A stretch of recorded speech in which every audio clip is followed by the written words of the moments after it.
this conference consistently turns to. I met Dr. Powe in the Hispanic Latino discipleship team. I also really appreciate just how much humility and down-to-earthness that he has. And he lives really close, but I won't tell you exactly where. So would you give him a round of applause? Thank you all. And let me first apologize. I am suffering with sinus and a cold. So, bear with me because my voice is not holding up as it normally is. But I am very excited to be here. I have been working on evangelism for about 16 years now. I currently am at Wesley Theological Seminary. I'm the director of the Lewis Center there at Wesley. And you all have a great lineup of people. I get the tough job of, I get to do the sort of hard work of saying, what is evangelism? Everybody behind me gets all the fun stuff. They get to do all the play stuff, but I get the tough job of saying, what is evangelism? And I'm going to use a lot of the information I'm drawing from is a book that I wrote with Dr. Hal Knight. And in the book, we talk about evangelism, and particularly since we are all Methodists, what is Wesleyan evangelism? So that's sort of where we're headed this morning. And what I want to do is go through sort of the root word of evangelism in the Bible so we can get a better understanding of this word up front.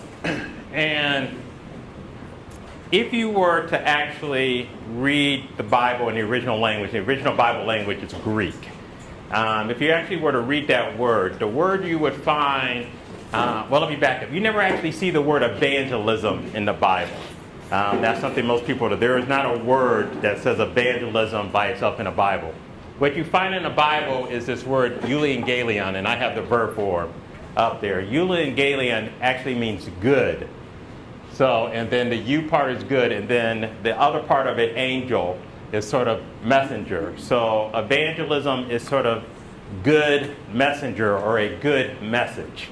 So what we have is the root word of evangelism means good news. It means good news. And if you think about that for a second, if what we are doing is not good news, then we're not doing evangelism. Right? If what we're doing is not good news, we're not doing evangelism. So oftentimes, things will take place and we may call it evangelism, but we really aren't spreading good news to people. And when we're doing it, we're not really participating in evangelism. And if you go to Luke 4:18, that famous text where Jesus talks about from Isaiah, I have come to spread the good news, that there you would find the euangelion. That's where you find. Jesus is saying, I have come to spread the good news with those who are poor, those who are suffering, so that is the root word of evangelism. So I think one of the things that we have to start off with is to make sure we understand that we should be spreading good news. Now, part of the challenge is what is good news to me may not be good news to some of you, right? Good news can be contextual depending on where you are. So part of what you have to do is you got to figure out what is the good news for certain people. I mean, that's part of the work, and that's part of the work you just did over here. So for individuals who have broken relationships, individuals getting displaced, good news is going to look a certain way that may be different than what good news looks like for me. So part of it is thinking about and discovering what does good news look like in our community. And then how do we help to make sure we're spreading that good news. Please interrupt at any time with questions. So, you could just raise your hand. The problem we have is many people find the idea of practicing evangelism troubling. And the reason for this, and I'm going to actually play, hopefully, a little video here, is most of us get an image in our minds of what evangelism looks like.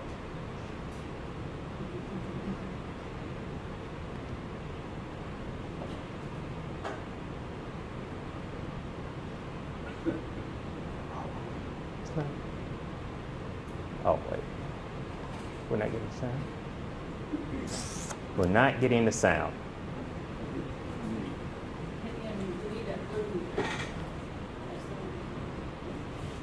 No?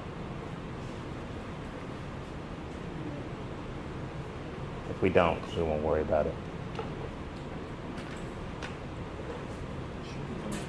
Huh. Yeah, we're not getting anything. All right. Well, I will describe it for you.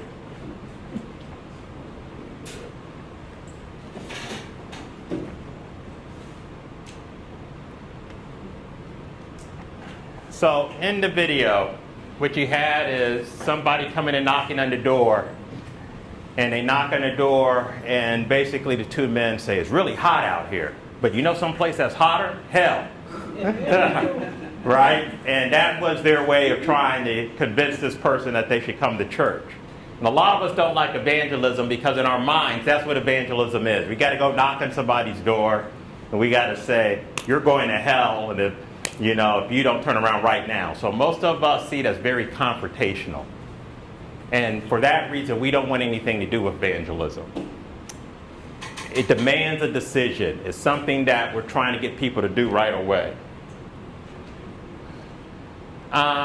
For Wesley, though, evangelism is not confrontational, and that's what we're going to talk about. Evangelism is relational.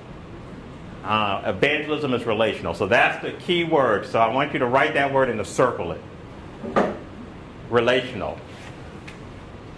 For Wesley, it is in building relationships with other people that then you are able then to invite them to come to church or to participate in the activities you're doing.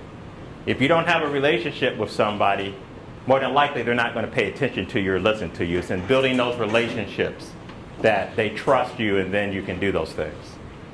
So let me go through and give you what I believe are 4 important Greek terms that relate to how you can practice evangelism.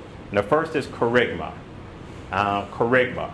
And kerygma simply means proclamation. Typically, when we think of proclamation, we always think of the pastor, right? The pastor's the one who's supposed to proclaim the word of God.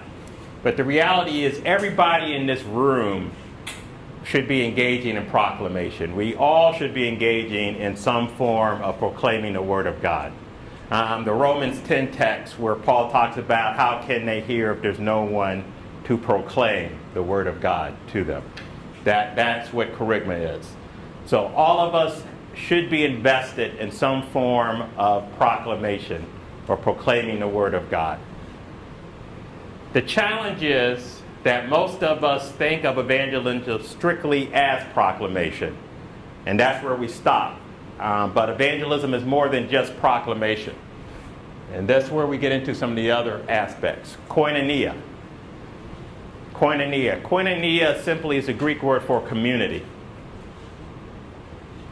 So in addition to kerygma, what is critically important is community. We form community in several ways. One of the ways we form community, of course, is through the church, right? So we have this church community that comes together. And what we are trying to do is we're trying to invite others to become a part of the church community. What is the challenge of inviting others to become a part of the church community? What are the challenges? Rejection? Yes. We're afraid to invite because we think someone may reject us. What else?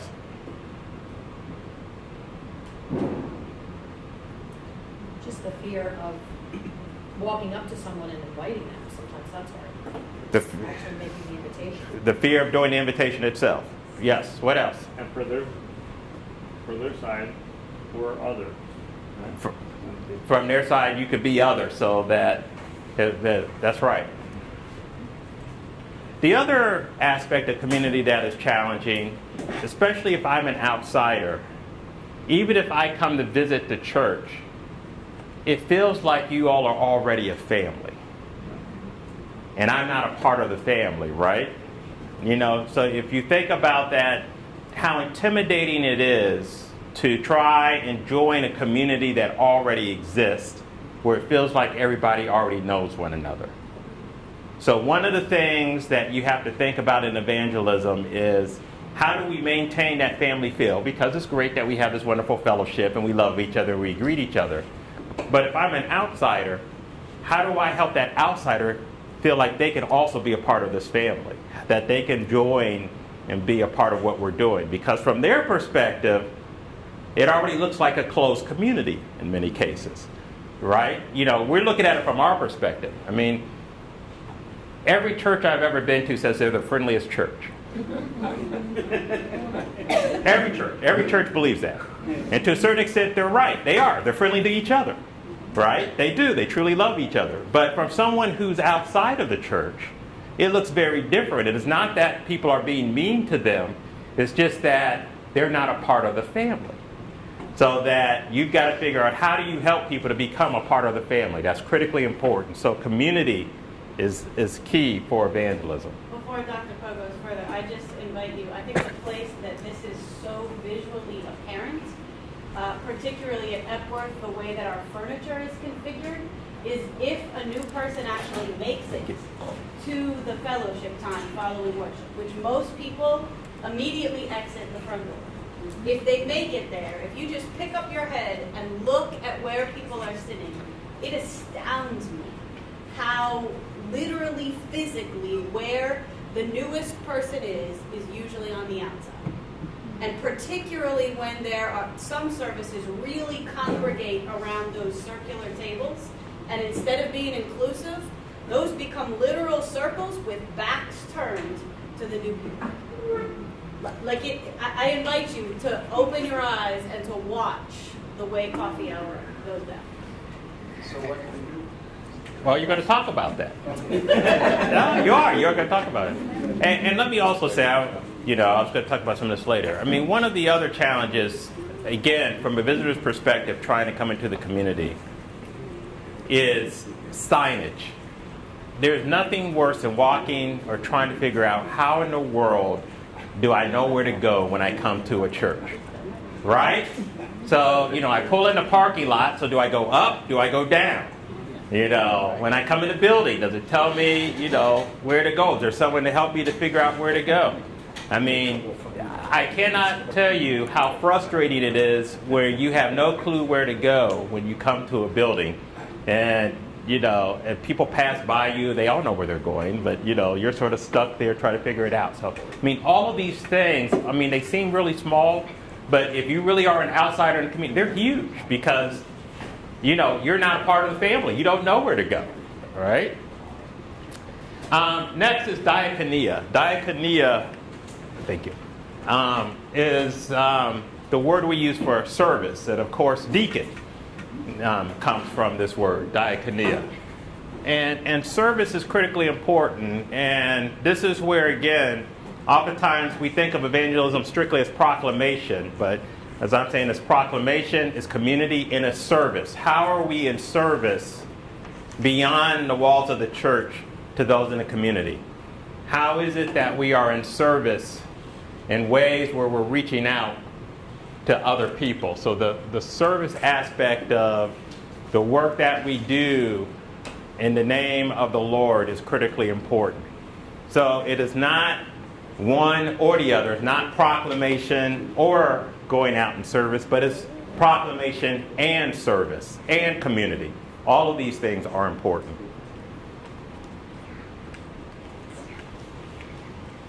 And it's important with service that we keep in mind that it's not service to people, but it's service with people. Right? So I can't understate that enough. It's not service to people, but it's service with people. Because again, what happens is we set up this sort of dichotomy where we're the individuals who have the goods, be it food, clothing, or whatever. And we're going to give you our goods, but we don't really want you to become a part of our family. Right? But if we're doing something with people, what we're trying to do is empower them, and we're actually making them a part of the family so that they become a part of the solution for what's taking place in their life. So it's service with people and not a service to people. So that's good. We often make people second-class citizens. Yes. We give them the goods, we extend an invitation, but that invitation only extends so far, and we make them second-class citizens. That's right. Join, but. And finally, the last one I want to give you is martyrio. And this is where we get the word martyr. And you're saying, well, why did he put martyr up here? Because none of us plan on dying anytime in the near future. But the reality is, the real Greek meaning of martyr is actually giving one's whole life to the gospel. It's giving one's whole life to the gospel. The martyrs did that literally in that they gave it unto death. But one does not have to die to be a martyr. It's just a matter, my witness should be such that I'm willing to give my whole self to the gospel. Part of our challenge is that many of us are Sunday Christians, and Monday through Saturday, we're something else, right? We're not really giving our whole selves to the gospel. We sort of pocket when we're going to be a Christian, and then we do these other things at other times. So how is it that we change to where we're truly disciples, where we give our whole selves to the gospel? This was part of the struggle Jesus kept having with the disciples and trying to get them to see that, you can't be a disciple only part of the time. Discipleship requires giving everything up and following me, which is hard. I mean, if you think of the story of the rich ruler, the challenge was the rich ruler said, well, I'll follow you, but I want to hold on to everything else, right? And Jesus said, you can't do that. It's hard. I mean, this is where martyr is hard, to actually say we are willing to be true witnesses in that fashion. What is the second bullet? I can't quite read it. The second bullet, this says martyrial witness. So saying, and I just explained, it means it's witnessing and giving one's whole life over to the gospel. Any questions? So you have forward kerygma, you have diakonia, koinonia, and martyr. So those to me are sort of the critical, and we went through them sort of quickly, but because I didn't want to spend a lot of time, but I think it's important that all of these are connected for what evangelism is. So evangelism is not knocking on somebody's door telling them they're going to hell, but evangelism is this very relational thing where people are a part of a community, where proclamation takes place, where service takes place, and where discipleship takes place, where you're giving one's whole self over to the gospel.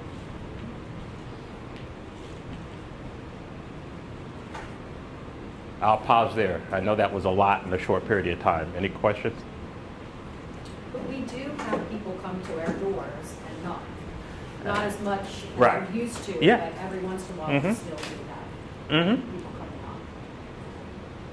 knock. Absolutely. And when they come and knock, do you give them a lot of time?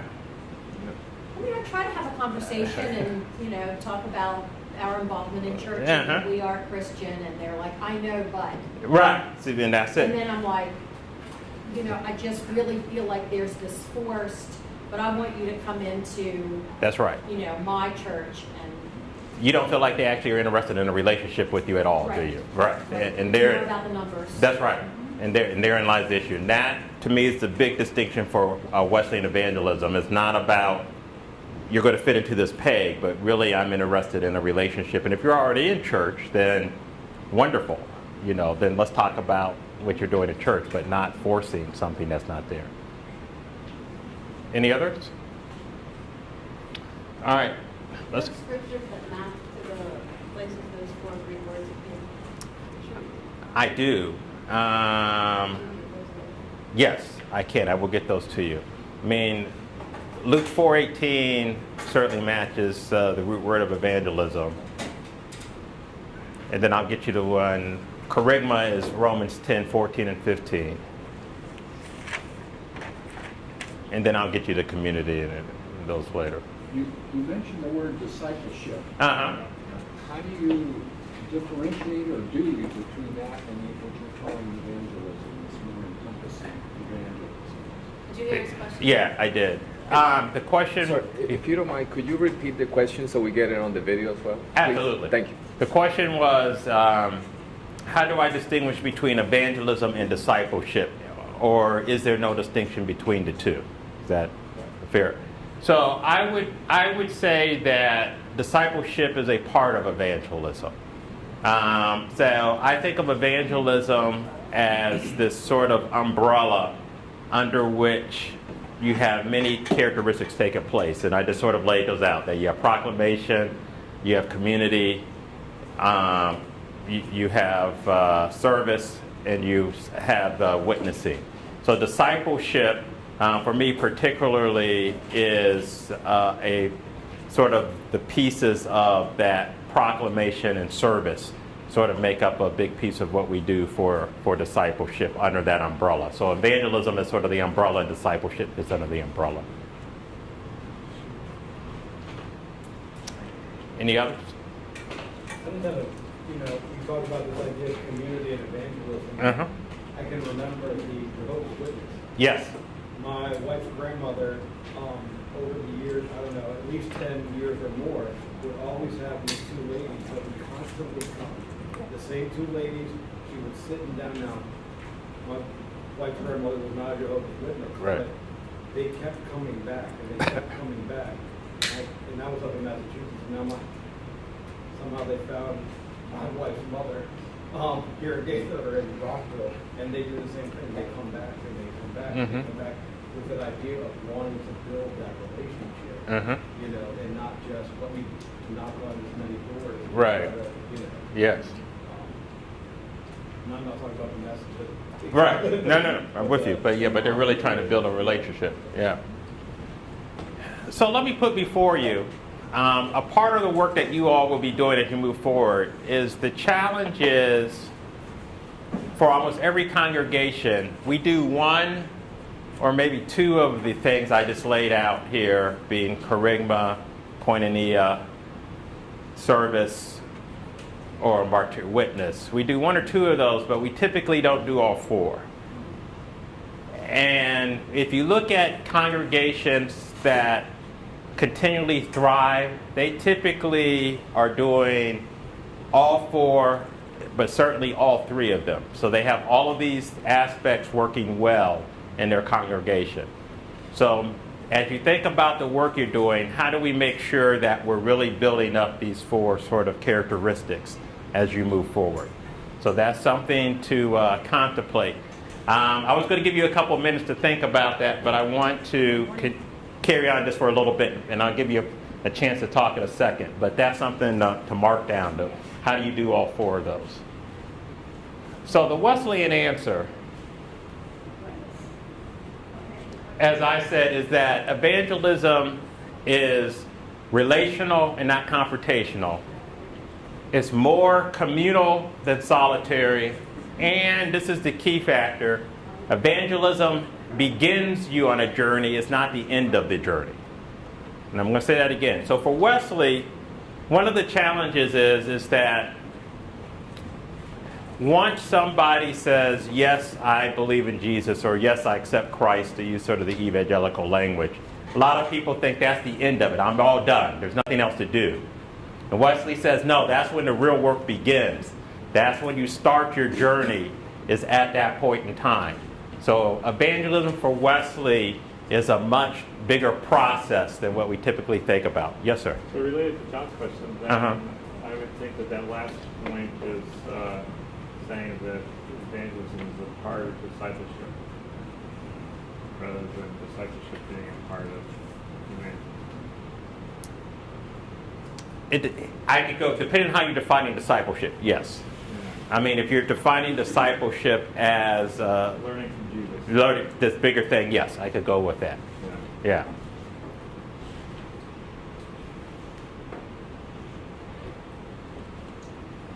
Did move. I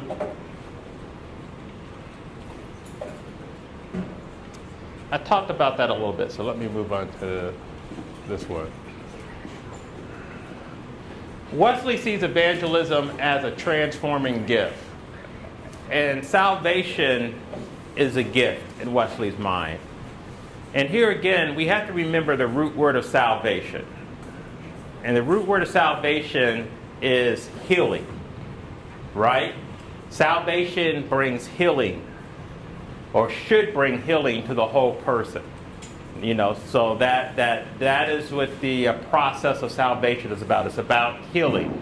How are we being healed holistically so that we are in better relationship with God and we're in better relationship with our neighbors?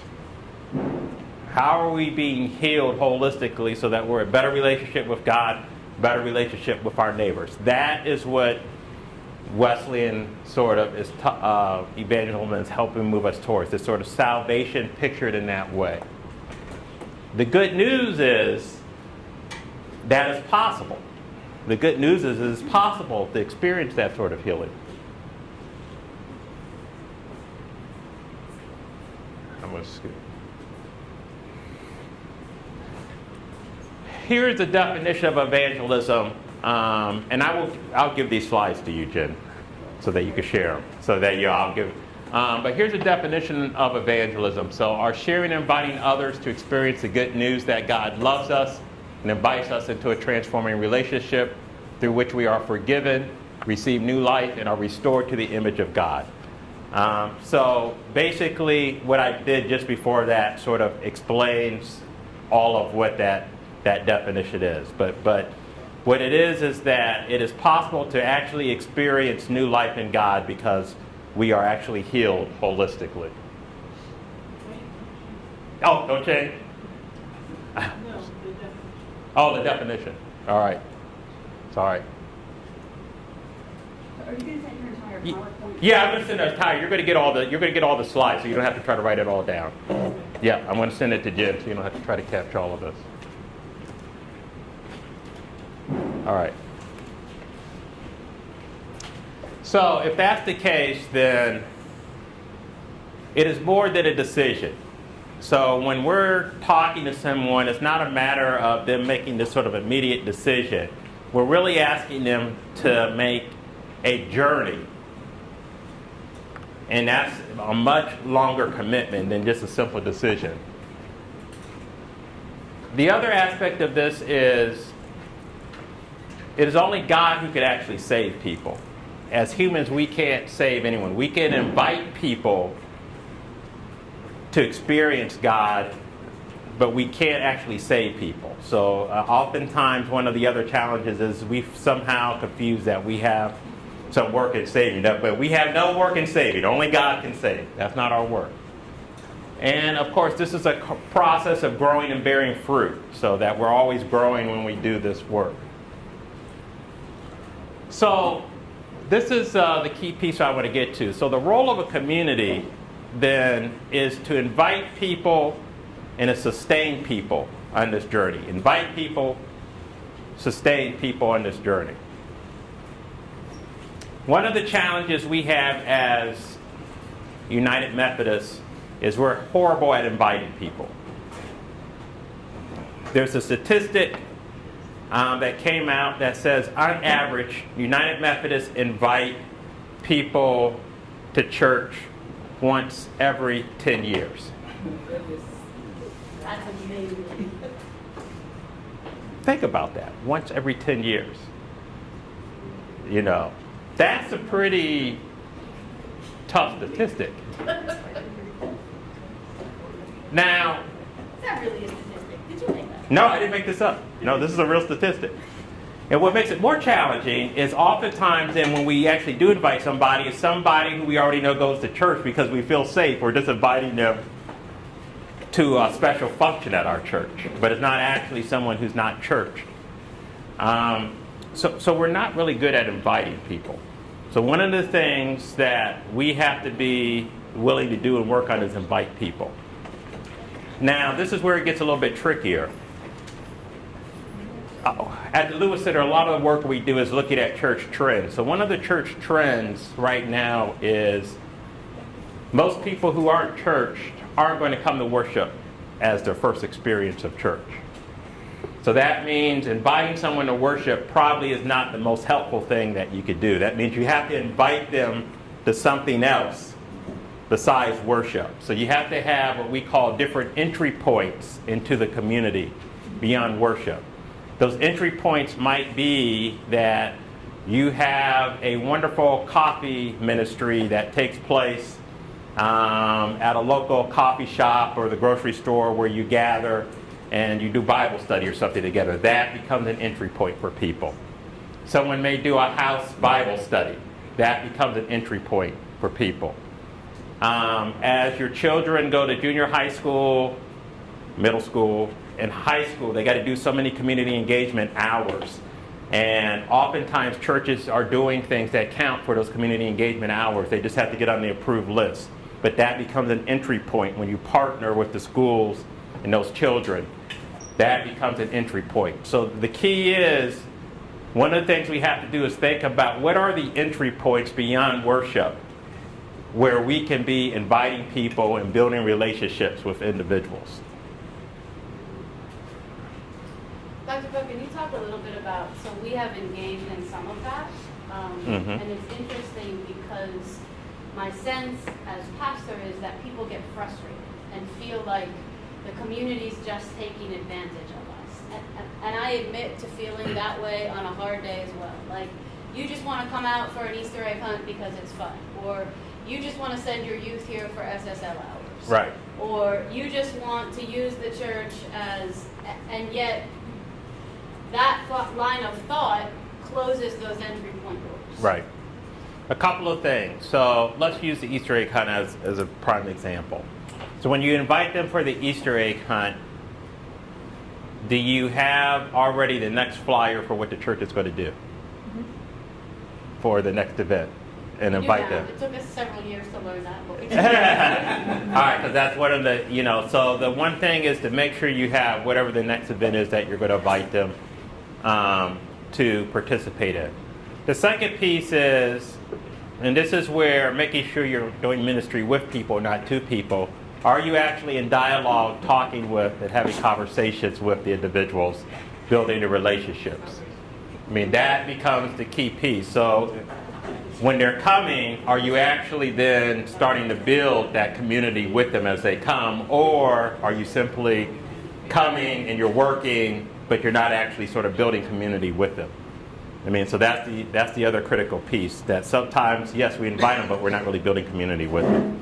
So I'll come to you one second. The third piece I would say is, and we were talking about this a little related to something else. Oftentimes we forget that for many of the people, they've seen or experienced people inviting and doing these things in other places. And what typically happens is people run really hot, then something happens, and then basically they disappear out of their lives. Then another church comes along and says, hey, look, we're great. Come part, we're going to be wonderful. You should come join us. And when this happens to people 2 or 3 or 4 times, they come really cautious about wanting to get involved with a church. So you got to remember, oftentimes people have experienced this multiple times, so they're not going to jump immediately, trusting that you are going to be there for the long term. So it's going to take a while for them actually seeing you committed before they're going to make that investment and trust that you are actually going to stick with what you say. So that's the other piece that's critically important. We're looking at it sort of like, we've done this a year and nothing's happening. But if you've experienced 20 years of people coming in and out of your life, just think how devastating that is, and it's hard to bring, are you all really honest about breaking that cycle? Question here, then over here. It's both a question and an observation. That one, what is our intention when we do these things? Are we doing that to really bring people closer to Christ, or are we doing this to bring people into our building, which we call the church? Right. And so do people see that through us? Do they really see our intention in what we are doing? And in return, we also get impatient when we don't get that instant gratification of people being in there, which goes back to our intention that if it's to transform lives, that is going to take a while, and we may not even see which lives have been transformed. That's right. Can you repeat that? Oh, repeat all of what he said? No, you don't have to know. You can stand right next to Dr. Powe and just toss to his lapel. If you remember, just to kind of give the idea back, just so they get. All right. So the idea is. Will it help if the person asking the question stands? I don't want to stop the flow. I think if we don't remember, it's fine. Let's just Okay. Yeah. But the idea, and he's absolutely right, is sort of that. What is important is to remember that what is our intent when we invite people? Is it simply to get them to the church, or is our intent really to transform lives? And what I would add to what he said, I hope he doesn't mind this, is that some people may not ever come into the church. And again, this might be where, going back to the question from Pastor Jen, is we may have to think about what are we going to do in creating something in the community. Because we know some folks just aren't going to step foot in the church. So if the goal is simply to get people in the building, then yes, we may always be disappointed. But it may be people are willing to partner with us in doing some things outside of the building and being transformed in that way. So it's that critical piece of we can't simply just say we're going to try to physically get people here. My question was, is this generational within the Methodist Church as compared to the Mormon Church? The question is this generational? The Mormon Church is a tough comparison just because it's the system and structure is so very different. So it's hard. But the generational piece, so again, one of the fascinating things that have taken place is if you look at two things. One is worship attendance. So if you go back even 50 years, most people who were regular church attenders came every single Sunday minus the 2 or 3 they were on vacation, right? So that was considered regular worship attendance. Anyone want to guess what regular worship attendance is today? One Sunday a month is regular worship attendance. Right? One Sunday, that's regular worship attendance. So someone who comes to church 12 times a year is a regular worship attender. That is an amazing, most people, that's an amazing statistic if you think about it.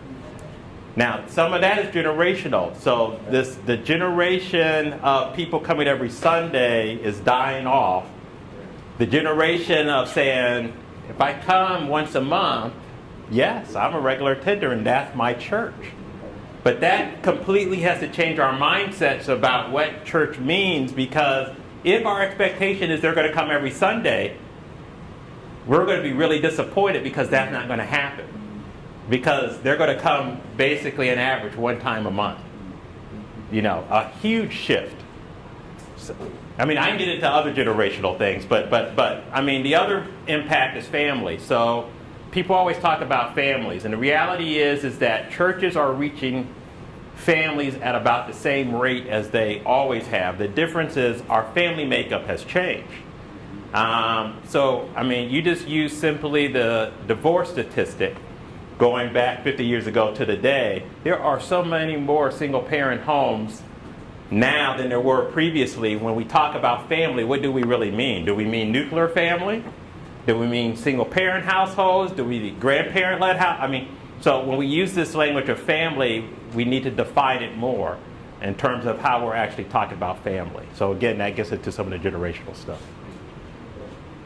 Yes? That brings an interesting thought, that if regular church attendance is one Sunday a month, I guess the challenge now is more of a paradigm shift for the church.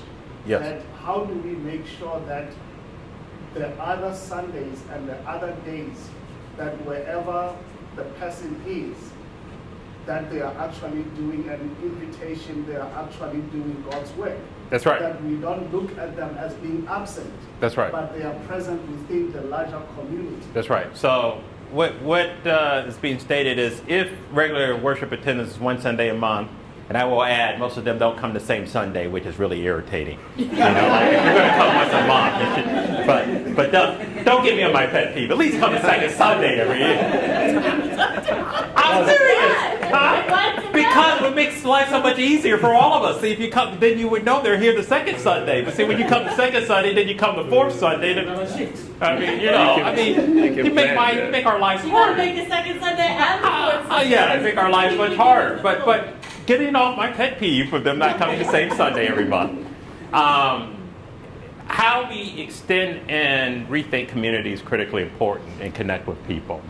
And that gets into, I mean, this wasn't part of my presentation, but that gets into that how are we using the new tools of today that we can access through social media and other places to stay in connection with people, even though they may not physically be coming every Sunday. So that's where that extension of community is critically important. But Yeah. that means then, when we do an event or whatever, and we're assuming we have the right intention, that means everybody involved with that has to be all four of those things that we talked about in the beginning. Yes. So that almost means everybody involved has to be on the same page of this is what we're doing, so that every interaction is at the same intentionality and the same purpose. Yeah, so the sort of point is that we all have to be on the same page in terms of when we're doing events and things. And I would say the answer is yes. The little caveat that I would add to it is that being on the same page, what you really want is to make sure that we all understand sort of the mission that we're after. So that, I mean, people may approach things differently, and that's fine, but if we all are about the same mission and we understand how we're playing a role in that mission, then we can move forward and it's going to work. But the challenge is, if I think that the goal is we got to get everybody here physically, and you think the goal is we want to connect with people in the community, and that what we may be doing is going to them and starting something new, now we have a problem because we're working at two very different things. Yeah. So, and this is basically second what Morosi was saying, is are we wrong then thinking that this is church when church is really out there? And are we wrong when we keep thinking we got to increase the numbers, and everything? Most of the things that we do is to increase the numbers, when really most of those people are never going to be part of the number. Right. So, and this is kind of second what. Yeah, so the question is sort of, are we wrong in thinking this is church and we have to increase the numbers? I would say the challenge that we face today is church is not one thing. So all of this is church. So gathering here is church. Gathering in other places becomes church for people. So it's a both and it's not an either or. And that's the challenge, because all of us, or most of us, have grown up with a concept of church looks like this one thing. But that is shifting, and today church looks like different things. And just an easy example, there's a gentleman in Florida, pastor, who likes to canoe. So after church often he would go canoeing, and he saw there were a lot of people who were out canoeing who never went to service. So he started a canoeing ministry. So he'd do his regular service, and then he would do service out there in the water canoeing. So he had church in a building, then he had church out with about 50 to 75 people in their canoes. Both of them are church, right? I mean, so it's a matter of we've got to expand how we think about the gathered community coming together to be the church. Other questions? Just a comment. I mean, we're having a shift in looking at going from numbers to fully engaged. And in the children's ministry, we defined that as children coming 2 Sundays a month, that they would serve once a month, that they would disciple once a month, and that they would invite 2 times a year. Yes. And so we've been dealing with right. Right. So we've been tracking those numbers for about 3 months now. But we're not even like, in terms of what statistics say, we're not even in the ballpark. Right, yep.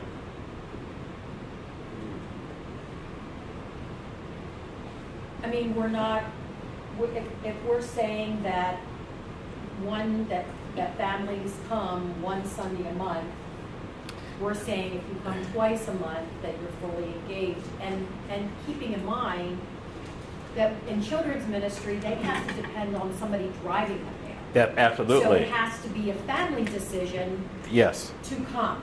yes. And I think, actually, I'm glad you are tracking, because I think what would be interesting, talking about tracking stats for the church in terms of children's ministry. But I think what would be helpful is actually to track it for a year and to see where the statistics end up. And after that year, then go back and make some decisions of saying, what we really are seeing is they're coming only once a month. So now that means we have to adjust how we think about the ministry to make sure we're capturing, that when they're coming at once a month. Or think about what it means for volunteering when they come that once a month. So I think the statistics can help, but what it does, it means it shifts sort of the way you think about then engaging in the family ministry once you sort of have good data figuring out sort of where they're coming in and what the flow is going to be over a year, because a year will give you a pretty good sense of this is the pattern that's taking place. So I actually think that's a great idea. It is a real struggle for me because my goal and Hunter's goal is to have the doors blown open with children in this church. Absolutely. And so that's numbers. Yes. But then it's also the realistic expectation of that might not happen. Yeah. At least maybe not that we see. Or it may happen differently, is what I would say. So, and it might be, what you figure out, if you get a different group of children every Sunday. Which we do. So that's why I say, it's just, the hard part for most of us is we still, growing up, I had to be in Sunday school every single, We just did it. We did there was no choice. And part of it is my parents, there was not an option. Right, You were going, Right. those days are gone. So, living with that reality now means we have to just think differently about how that works out. So I would say, I think you're doing the right things, but it's a matter of, don't get frustrated, but let the statistics just help you to do it better. Well, and I think what Fully Engaged does is it talks about the both ends. It talks about that Right. service and discipleship and That's right. invitation. That's right. It's not a single model that just simply tracks how many children show up for Sundays. Yep. It's a more comprehensive. Yes, go. Strategically, do we need to work more with the people who are in our churches? Because I look at the attendance here, and it's really pathetic. Yeah. The size of 3 churches. And even we've done that community of shalom training. Yeah. And really the attendance, considering the amount of 3 churches, is pathetic. Yeah. And, I think a lot of people are just happy to go to church, and they don't read the Bible. That's right. And they don't know what God is asking them to do. Yeah. And I think the problem is when there's a small group of people in this church wanting to do this, it's too big. I'm not saying you never try. I'm just saying. Right. So, like churches, I moved around with my husband, and I know churches say they're friendly, but what you said exactly, like the corner circles. Right. I've gone to things like women's ministry, and people are talking in circles, standing up and whatever. And I was always a shy person, and I'm not going to just break into a group. Sometimes I wish I had that personality. But I have been in places, and actually, I went to Mill Creek Parish twice, went into the fellowship twice, standing there myself, nobody ever spoke to me. The third time, somebody came running after me and talked to me. And if that lady hadn't done it that time, I would not have gone back to that church. Yeah, yes. So if the whole congregation needs to be involved. So I know we have to keep reaching out, even the whole congregation, but do we have to work more in our churches, preaching things that are going to make people uncomfortable, even if that means some of the people are going to leave the church? The question is, do we need to do in-reach as well as outreach? And the answer is yes.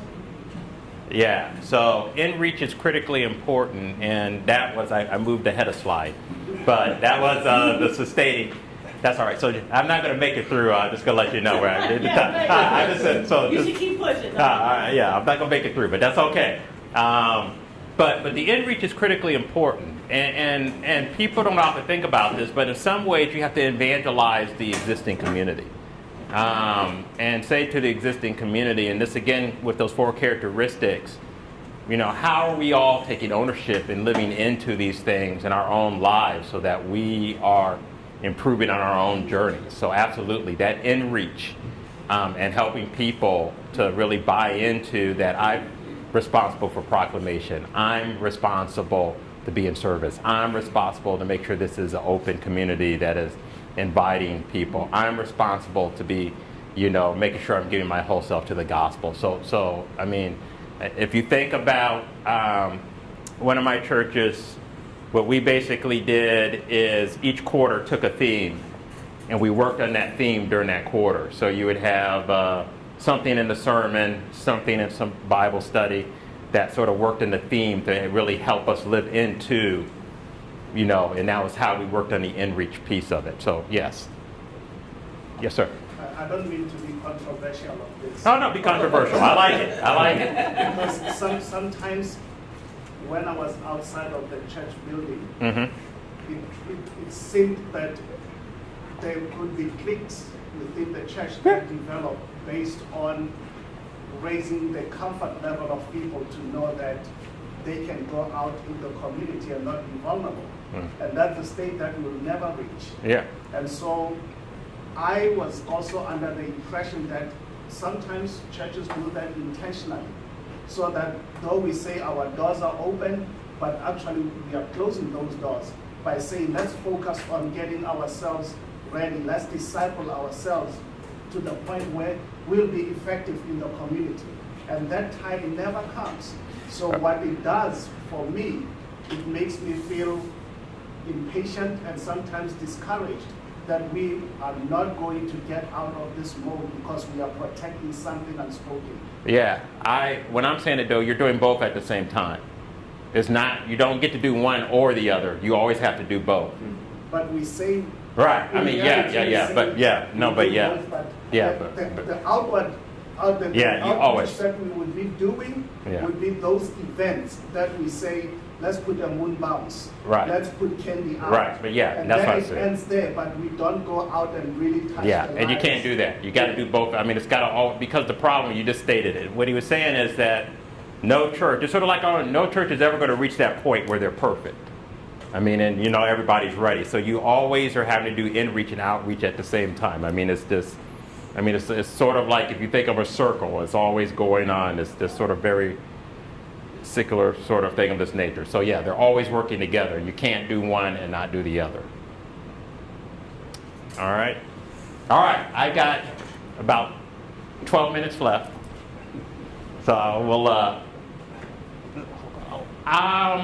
let me say I am going to say it because I think this is important. In Acts, in the first Christian community, one of the things that you see is this sort of breakdown of what takes place. That believers were together, they were praising God, they were breaking bread, they were distributing to the needy, and God added to their number. Right? And this becomes a model, we believe, for what should take place in the church. The key is we have to be open to receiving people when God adds to the number. And that sounds simple, but it is not simple whatsoever. Yeah. The key is we have to be open to receiving the people when God adds to our number. And I said it sounds simple, but it's not that simple. We're often not really open. We reject the people that we don't purposely reject them, but we get into a little bit about what he's speaking to, that they don't perceive us as being really open to us being able to share our gifts in the community. Yeah. Could you give an example? I'll give a couple examples. There was a young lady, was a chief financial officer at a pretty major corporation in this area. She wanted to join this church. It was a smaller, medium-sized church. And she wanted to, since she was a chief financial officer, volunteer to help out on the finance committee. They told her her gifts weren't needed on the finance committee, even though they were struggling financially, and she had creative ideas that could have helped them to raise money.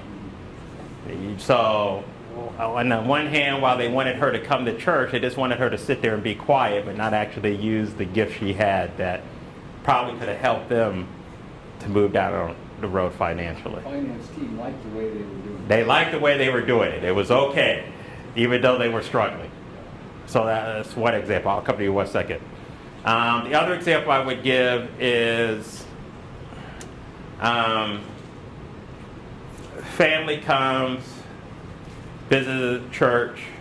You have the time of greeting, and this has happened at several churches. You have the time of greeting, and people talk to them, but they talk to them in such a way where they're sort of passing by. They say hi, then I want to go talk because I really know you. And when this happens with everybody who comes and greets you, you sort of get the sense that I'm really an outsider and no one was really interested in knowing me. They wanted to walk past me to get to the person they really knew. I mean, so that would be, and that happens all the time in places. Yes, ma'am. One of my pet peeves has always been the words "join us." Yeah. Because that implies we are solid, we are a group, Right. and an outsider can join our group. Right. Because you are and it's terminology, and Yeah. I don't know that everybody, I'm sure everybody doesn't see it the same way I do.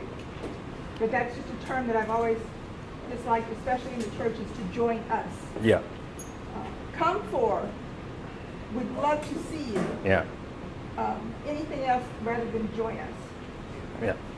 Dr. Powe, why don't you take until 10:25 instead of 10:15? I want you to shorter table time so that you can finish. Oh, I don't think I still will. But it's okay. But I'll take over, because I would like them to do a little bit of an exercise, but I'll take a little bit longer. Thank you. Yes. That's why for a big thing to work, like the trunk or treat or the Yeah. Easter egg hunts, you have to have more people in your church on board. To make that work, you have to have individuals in the church willing to go out and find a family and talk to them and find out, where their kids go to school, and our kids go to the same school, and start to build relationships to get people in the church. Yeah. And if you don't have enough people from your church reaching out to people, trying to build a relationship, those people aren't likely to come back. Yeah, it's talk about enough people participating. And again, I think it's a both and. I mean, because the other thing is, remember, is even the people, in many cases, particularly if they saw you do it last year and they're coming back again, some of them would be willing to help. So that's where you do ministry with people, so that you invite them to become a part of it. So it's not just I'm giving to, but it's they're participating with us in what we're building together, which going back to your question, is that when we do these events, we're always doing, we're giving it to them. We're not doing it with them. Well, and also, I find, and the trunk or treat had come to my mind, all the events and activities are in their own little vacuum. Mm-hmm. So without, they'll come, we'll do trunk or treat, and it's its own little thing, and then it's done. Without, the different things aren't connected. So there's no relational structure between what all the different activities. Yeah, You know what I'm saying? I do. So how do you build that? You're wanting to build, tell me what you're trying to build. Some kind of, so that each thing doesn't work in its own little realm. That there's some connection between the different things that we do. So, and that's what I'm trying to. So you're trying to connect the Easter egg hunt to trunk or treat to. To, I don't know, the soup kitchen, to the, whatever the other things are. I mean, Or Bible study. Yeah. or Bible studies, or, connected. Yeah. That's a bigger question, I guess, than what Yeah, we I mean, here, but- right. So the question is there a way to connect sort of various events together? So one way to think about it is think about sort of a theme. So, and let's just say, for example, you make me think of top of my fish. You use something from fishing for people, the theme of fishing for people. So that theme of fishing for people, you tell that story in Trunk or Treat where people are fishing for candy, becomes sort of the theme. And in the Easter egg hunt, again, you might build sort of a boat or set and people are finding the eggs on a boat. So it takes creativity, but the idea would be you take a Bible story. So take a VBS approach. Right, and you can link, and then you can sort of link it together in that manner, which runs the theme through it. So that would be one way to do it. I just wanted to say one more about when we're not open to people being the key. The people that make us uncomfortable. Yeah. People that don't look like us. Yeah. So the person the homeless, that's Yes. really stinky sometimes. Yeah. The person that shows up with baggy pants and a hat. The woman that shows up with a really short skirt. Mm-hmm. People that make us uncomfortable. And as Christians, I feel like we're called to just be open. They might not know that, hey, it maybe the way to come as a respect to God's house is you take your hat off. They might not know that. That's right. So we just have to be open to those kinds of things. That's right. So the statement was we got to be open to all people, that people sometimes may come dressed differently than us in other ways, and we have to be open to those people because they may not know, and that's absolutely correct. And Dr. Powe, Uh-huh.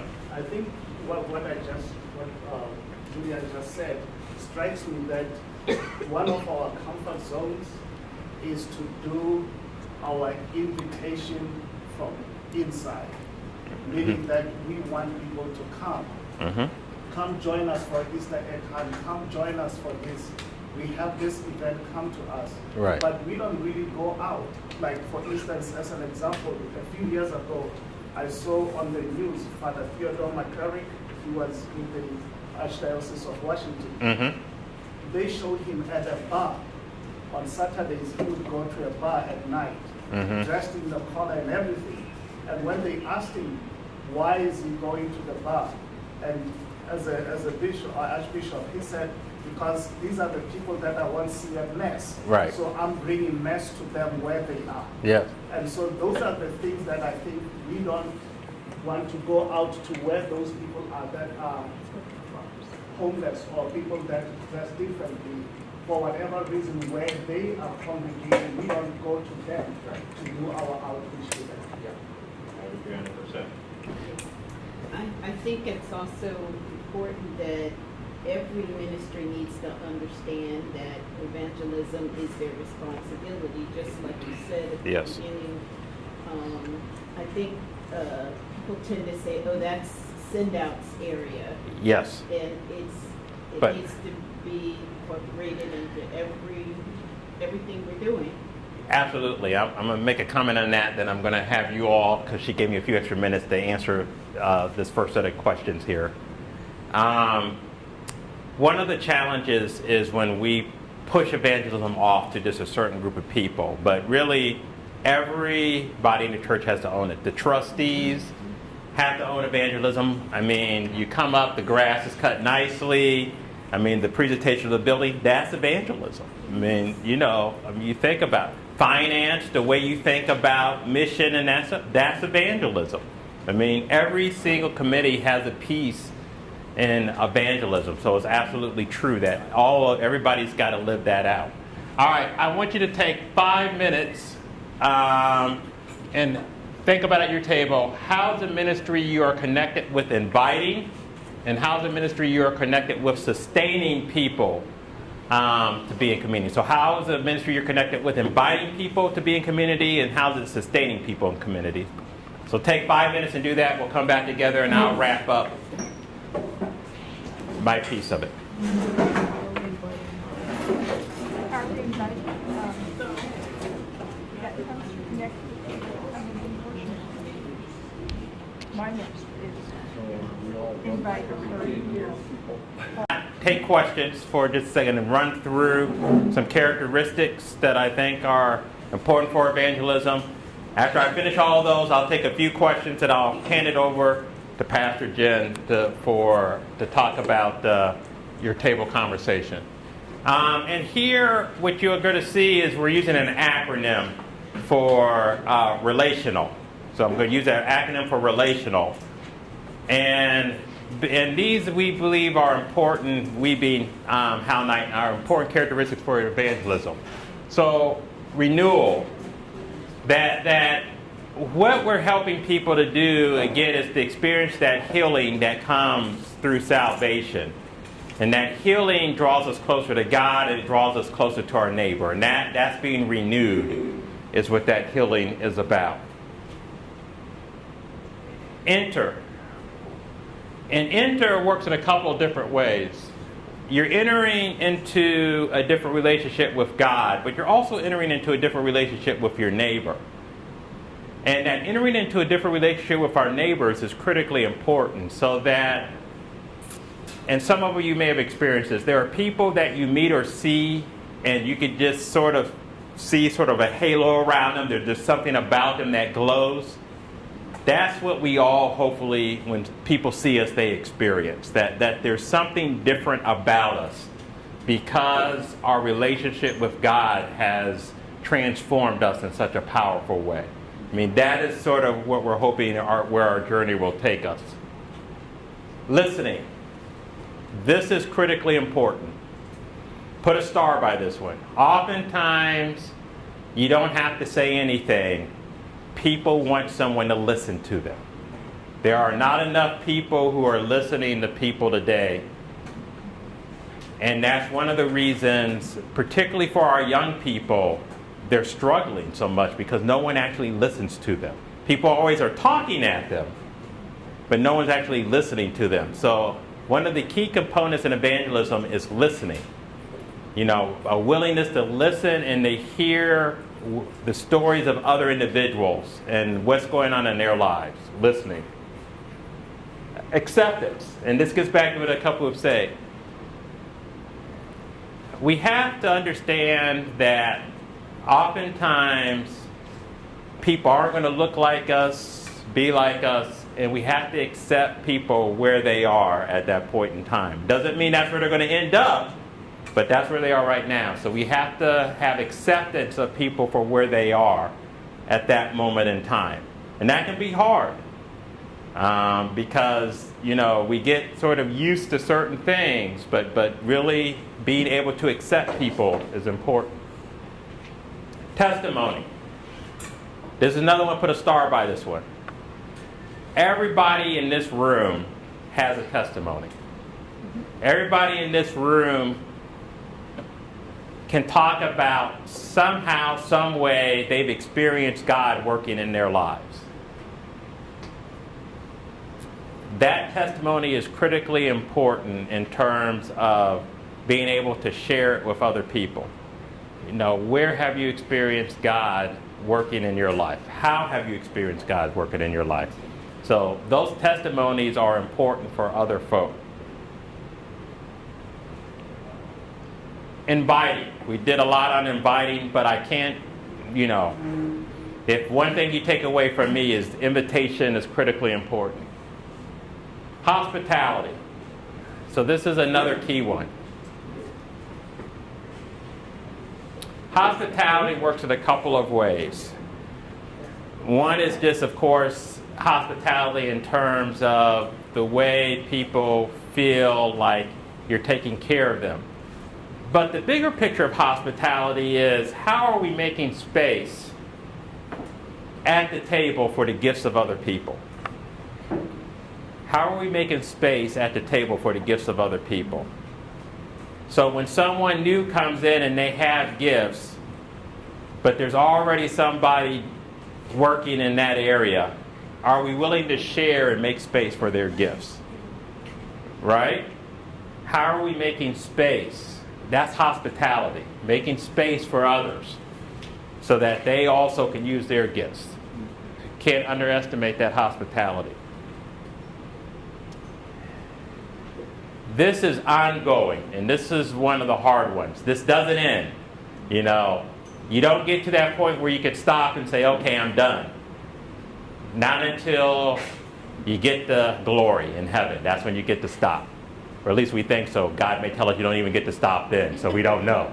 I haven't been there yet, so I don't know. But while you're here, you got to keep going.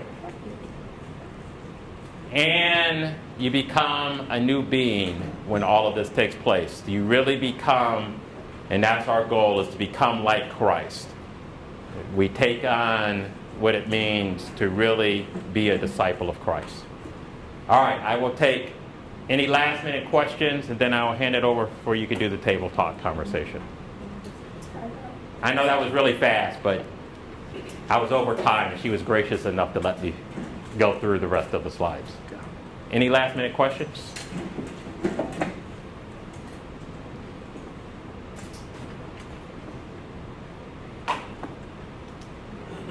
All right, go for it. How do we get people at our church to have this new look at what the word evangelism is about?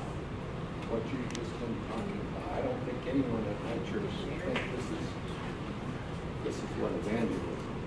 Yeah, I mean, I think this is where hopefully, and they're taping and doing these other things, that this is where the teaching is going to come in, because we all have sort of been shaped and thinking about it in a certain way, and what we're basically going back and saying, well, no, it's much bigger than that, and really helping people to understand it's much bigger than that.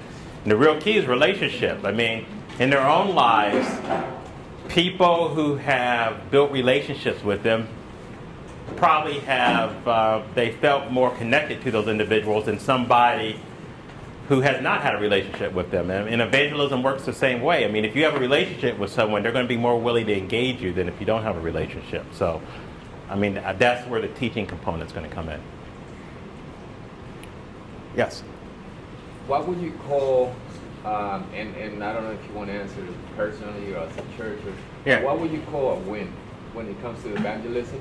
Because I think for way too long, a win for us is numbers. So Yeah. a church full of people. So what would the new win be for you? Yeah. The win for me, using that language, where I would define it is when I can walk next door, across the street, or any place, and they say, this community would not be the same without Epworth United Methodist Church, then that's a win. Because that means the church has become so vital to the community, they can't imagine what it would be like if Epworth were not here. When I can walk to those places and they don't even know there's a church there, that's when there's a problem. Thank you. Yeah. All right. All right. Thank you all, and we'll hand over.